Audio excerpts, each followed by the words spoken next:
This is the heart of Aragon, a land of infinite horizons, of eloquent silences.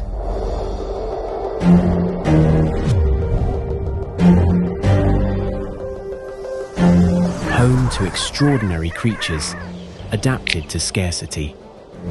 For centuries, humans and birds coexisted in balance, but modernity brought a new challenge. The footprint of progress became a wound, fragmenting the home of these species.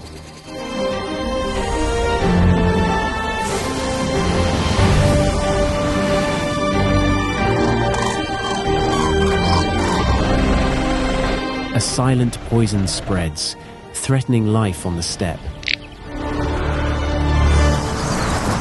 The climate is changing, water is scarce, the future hangs in the balance.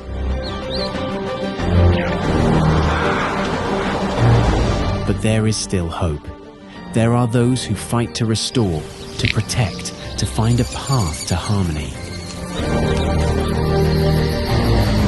The last breath of the steppe, will it also be ours?